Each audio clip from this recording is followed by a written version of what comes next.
Hello दोस्तों, आपका हमारे चैनल पर स्वागत है। कहानी शुरू करने से पहले प्लीज हमारे चैनल को सब्सक्राइब कर लें और हाँ, बेल आइकन दबाना ना भूलें, क्योंकि हम लाते रहेंगे आपके लिए हर बार एक नई मजेदार इंटरेस्टिंग कहानी। तो चलिए कहानी शुरू करते हैं। कमलपुर नाम का एक गाँव था जिसमें सभी लोग एक दूसरे के साथ हंसी खुशी रहते थे। उसी गांव में विनोद नाम का एक हलवाई रहता था। विनोद एक बहुत ही सज्जन आदमी था। वह मिठाई बेचने का काम करता था। वह अपनी पत्नी सुनीता और 2 बच्चे वंश और सिमरन के साथ रहता था। विनोद हर सुबह जल्दी उठ जाता था और दुकान जाकर ताजी ताजी मिठाई बनाता था। विनोद की दुकान अच्छी खासी चलती थी। वह अपनी पत्नी और बच्चों के साथ खुशहाल जीवन बिता रहा था, लेकिन उसके खुशहाल परिवार को धनीराम की नजर लग जाती है। धनीराम गांव में नया नया अपने परिवार के साथ रहने आया था। वह गांव में कोई नया व्यापार शुरू करना चाहता था।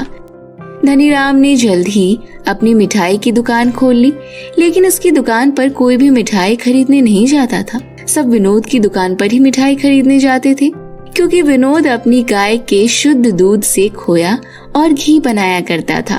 परंतु वही दूसरी तरफ धनीराम ज्यादा मुनाफे के लालच में आकर डालडा से मिठाई बनाया करता था।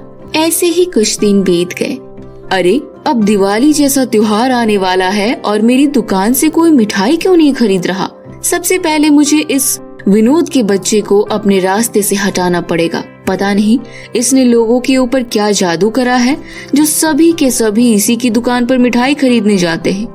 कोई भी आकर मेरी दुकान से मिठाई खरीदना नहीं चाहता। मुझे ऐसा कुछ करना होगा जिससे यह जल्दी से जल्दी गांव छोड़कर भाग जाए। एक दिन विनोद को दुकान बंद करने में थोड़ी देर हो जाती है कि तभी धनीराम भेष बदलकर विनोद के पास आता है और कहता है, अरे भाई, विनोद जी की मिठाई की दुकान यही है क्या? हाँ भाई, मेरा ही नाम विनोद है और यह मेरी ही दुकान है। मैं पड़ोस के गांव से आया हूँ। मैंने तुम्हारी दुकान की मिठाई की बहुत तारीफ सुनी है। अगले हफ्ते मेरे बेटे की शादी है तो मैं मिठाई का ऑर्डर देने यहाँ आया हूँ। सभी मिठाई अच्छे दाम पर लगा देना। आपको सभी मिठाइयाँ समय पर मिल जाएंगे। और हाँ, आपने सही सुना है, हमारी दुकान जैसी शुद्ध मिठाई और वह भी बहुत कम दाम पर कोई नहीं दे सकता। हमारे गांव में किसी की भी शादी हो, सारी मिठाइयाँ हमारी दुकान से ही जाती है। धनीराम विनोद से बहुत सारी मिठाइयाँ और देसी घी खरीदने का ऑर्डर देता है और कुछ पैसे देकर घर चला जाता है। इधर विनोद को बहुत बड़ा ऑर्डर मिला है, इसीलिए वह बहुत खुश था। लेकिन अब उसे बहुत सारा खोया और देसी घी खरीदना था, इसीलिए वह घर से सारे पैसे लेकर घी और खोया खरीदने चले जाता है। इधर धनीराम विनोद पर नजर गड़ाकर बैठा था।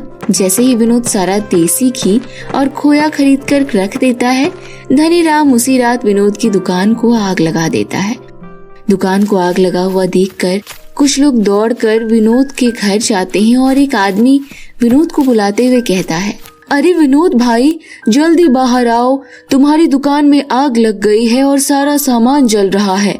उस आदमी की बात सुनकर विनोद तुरंत भागकर बाहर आता है और उस आदमी के साथ दुकान की ओर जाता है। विनोद वहां जाकर देखता है कि पूरी दुकान का सामान जलकर राख हो चुका था। अपनी दुकान में आग लगी हुई देखकर विनोद को चक्कर आ जाता है। वहां खड़े कुछ लोग विनोद को अस्पताल में भर्ती करा देते हैं। डॉक्टर विनोद को देखकर उसके साथ आए लोगों से कहते हैं, अरे, इनका तो बीपी हाई है, हमने इनका तुरंत ऑपरेशन करना होगा, नहीं तो इनकी जान को खतरा है। आप इनके घर वालों को जल्दी बता दीजिए। तभी वहाँ विनोद की पत्नी सुनीता आ जाती है। विनोद के साथ वाले लोग डॉक्टर की सभी बात सुनीता को बताते हैं। सुनीता डॉक्टर के पास जाकर कहती है, डॉक्टर साहब, आप जल्दी से ऑपरेशन शुरू कर दीजिए, मैं पैसे का इंतजाम कर दूंगी। डॉक्टर साहब, बस आप इनकी जान बचा लीजिए। डॉक्टर साहब सुनीता की बात सुनकर तुरंत विनोद का ऑपरेशन करने के लिए चले जाते हैं। सुनीता आईसीयू रूम से बाहर बैठ जाती है।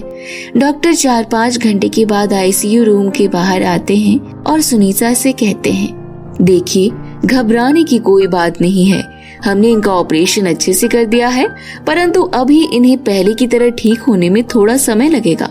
इसीलिए आपको कम से कम 1 महीना इनको अस्पताल में रखना होगा, जिसमें आपका बहुत खर्चा होगा। जी डॉक्टर साहब, आप पैसे की चिंता मत करो, मैं अस्पताल की सभी फीस भर दूंगी। अच्छा, तो फिर आप कल तक ऑपरेशन की फीस भर दीजिए। ऐसा कहकर डॉक्टर वहाँ से चले जाते हैं। अब सुनीता के पास अपने खेत बेचने के अलावा कोई और उपाय नहीं था। सुनीता गांव जाकर खेत बेच देती है और ऑपरेशन की फीस भर देती है। ऐसे ही 1 महीना बीत जाता है। अब विनोद पहले से अच्छा महसूस कर रहा था, लेकिन हॉस्पिटल की फीस भरने के लिए सुनीता को अपना घर भी धनीराम के पास गिरवी रखना पड़ गया था। विनोद अपनी पत्नी सुनीता के साथ घर आ जाता है। सुनीता सारी बात अपने पति को बता देती है कि हॉस्पिटल की फीस भरने में उसने घर गिरवी रख दिया था। अब कुछ ही दिनों में विनोद और सुनीता दोनों मजदूरी करना शुरू कर देते हैं। साथ ही साथ विनोद अपने छोटे मोटे व्यवसाय भी करना शुरू कर दिया था। और इधर धनीराम को यह बात बिल्कुल भी हजम नहीं हो रही थी कि विनोद अब उसके सारे पैसे लौटा देगा। अगले ही दिन धनीराम कुछ गुंडे लेकर विनोद के घर जाता है और कहता है, देख विनोद, मैंने जो तुझे समय दिया था वह समय अब खत्म हो चुका है, इसीलिए यह घर अब मेरा हो चुका है। अब चुपचाप इस घर को खाली कर दे। विनोद अपने घर से कुछ सामान लेकर अपने परिवार के साथ गांव छोड़ देता है। विनोद चलते चलते एक जंगल में पहुंच जाता है। जब अंधेरा होने लगा तो वो लोग एक पेड़ के नीचे सो गए और पूरे दिन चलने के कारण वो लोग गहरी नींद में सो रहे थे। वहीं दूसरी तरफ धनीराम कोमल मुलायम गद्दे पे सो रहा था। तभी उसके सपने में एक परी आती है और उससे कहती है, हे पापी धनीराम, मैं सब जानती हूँ कि तूने किस तरह विनोद की दुकान में आग लगाकर उसका बहुत नुकसान करवा दिया और फिर भी तुझे संतुष्टि नहीं मिली तो तूने उसके घर को भी छीन लिया। तू दुष्ट आदमी है, मैं तुम्हें अभी अपने जादू से भस्म कर देती हूँ। धनीराम परी को इतना क्रोधित देखकर तुरंत उठ जाता है और बहुत घबरा जाता है। मुझे माफ कर दीजिए परी जी, मैंने यह सब लालच में आकर किया था।